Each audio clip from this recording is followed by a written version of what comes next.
സാധാരണക്കാർക്ക് അനുഗ്രഹമായ തീരുമാനവുമായി ഗതാഗത മന്ത്രി കെ.ബി. ഗണേഷ് കുമാർ. കോവിഡ് കാലത്ത് നിർത്തിവച്ചിരുന്ന KSRTC സ്റ്റേ സർവീസുകൾ വീണ്ടും തുടങ്ങി. കോവിഡ് മാറിയിട്ടും സ്റ്റേ സർവീസുകൾ വീണ്ടും തുടങ്ങേണ്ടതില്ല എന്നായിരുന്നു മാനേജ്മെന്റിന്റെ തീരുമാനം. എന്നാൽ കെ.ബി. ഗണേഷ് കുമാർ മന്ത്രിയായി ചുമതലയേറ്റ ശേഷം നടത്തിയ ലാഭനഷ്ട പരിശോധനയിൽ ഇത്തരം സർവീസുകൾ പുനരാരംഭിക്കുന്നതാണ് നല്ലതെന്ന് കണ്ടെത്തി. ഇതേ തുടർന്നാണ് തീരുമാനം. രാത്രികാലങ്ങളിൽ ഉൾപ്രദേശങ്ങളിലെ സ്ഥലങ്ങളിലേക്ക് പോയ ശേഷം യാത്രക്കാരില്ലാതെ ബസ്സുകൾ ഡിപ്പോയിലേക്ക് തിരിച്ചു വരുന്ന അവസ്ഥയായിരുന്നു ഉണ്ടായിരുന്നത്. ഇത് ഡീസൽ നഷ്ടത്തിന് കാരണമാകുമെന്ന് മന്ത്രി കണ്ടെത്തിയിരുന്നു. ഇത്തരം സർവീസുകളെ സ്റ്റേ സർവീസുകളാക്കി പുനഃക്രമീകരണം നടത്തുന്നതിനും രാവിലെയും രാത്രിയിലുമുള്ള നഷ്ട ട്രിപ്പുകൾ ഒഴിവാക്കുന്നതിനും നടപടികൾ സ്വീകരിച്ചതായി മന്ത്രി ഗണേഷ് കുമാർ നിയമസഭയിൽ പറഞ്ഞിരുന്നു. കിടക്ക, ഫാൻ, വൃത്തിയുള്ള ശൗചാലയം എന്നീ സൗകര്യങ്ങൾ തദ്ദേശ സ്വയംഭരണ സ്ഥാപനങ്ങളോ റെസിഡൻസ് അസോസിയേഷനുകളോ ക്രമീകരിക്കുകയാണെങ്കിൽ മാത്രം ബസ് അനുവദിക്കുമെന്നും മന്ത്രി നിയമസഭയിൽ വ്യക്തമാക്കി. കോവിഡ് മാറിയ ശേഷം സ്റ്റേ സർവീസുകൾ ആരംഭിക്കണമെന്ന് കാട്ടി നിരവധി സംഘടനകളും റെസിഡൻസ് അസോസിയേഷനുകളും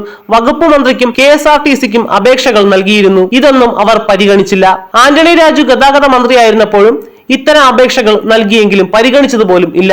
എന്നാൽ തിരുവനന്തപുരം മുതൽ എല്ലാ ഡിപ്പോകളിലും ജനുവരി മാസം അവസാനത്തെ ആഴ്ച മുതൽ ഉന്നത ഉദ്യോഗസ്ഥരുടെ സാന്നിധ്യത്തിൽ മന്ത്രി കെ.ബി. ഗണേഷ് കുമാർ ഷെഡ്യൂളുകൾ പുനഃപരിശോധിച്ചു. നഷ്ടത്തിലോടുന്ന ഷെഡ്യൂളുകളിൽ ഭേദഗതി വരുത്തിയും ഡീസൽ ഉപയോഗം കുറയ്ക്കുന്നതിനുള്ള നടപടികൾ സ്വീകരിച്ചു. ഇതിന്റെ ഭാഗമായി ഒരു ദിവസം 30 ലക്ഷം രൂപയുടെ ഡീസൽ ലാഭമാണ് ആദ്യഘട്ടത്തിൽ ലക്ഷ്യമിടുന്നതെന്ന് ഗണേഷ് കുമാർ പറഞ്ഞു. കുറവ് യാത്രക്കാരുമായി സർവീസ് നടത്തുന്ന ദീർഘദൂര സർവീസുകളിലെ ട്രിപ്പുകൾ KSRTCക്കും പൊതുജനങ്ങൾക്കും ഗുണകരമായ രീതിയിൽ പുനഃക്രമീകരണം നടത്തി. തിരുവനന്തപുരം നഗരപ്രദേശത്ത് ഇലക്ട്രിക് ബസ്സുകൾ ഉപയോഗിച്ച് സർവീസുകൾ ആരംഭിച്ചതിലൂടെ ഡീസൽ ചെലവ് ഗണ്യമായി കുറയ്ക്കുന്നതിന് സാധിച്ചിട്ടുണ്ട്. ഇപ്രകാരം വ്യാപകമായ നടപടികൾ സ്വീകരിക്കുന്നതിലൂടെ ഡീസൽ, സ്പെയർ പാർട്സ്, മറ്റു ചെലവുകൾ എന്നിവയിൽ ഭീമമായ തുകയുടെ കുറവ് വരുത്താൻ കഴിയും. വൈദ്യുതി, വെള്ളം മുതലായവയുടെ ചെലവുകൾ പോലും കുറയ്ക്കാൻ നടപടികൾ തുടങ്ങിയെന്നാണ് മന്ത്രി നിയമസഭയിൽ പറഞ്ഞത്. മാത്രമല്ല, കോവിഡിനെ തുടർന്ന് നിർത്തിവച്ചിരുന്ന നിരവധി സർവീസുകളും KSRTC പുനരാരംഭിക്കുന്നുണ്ട്. ഇതുവഴി അധിക വരുമാനം നേടാൻ കഴിയുമെന്നാണ് പ്രതീക്ഷ.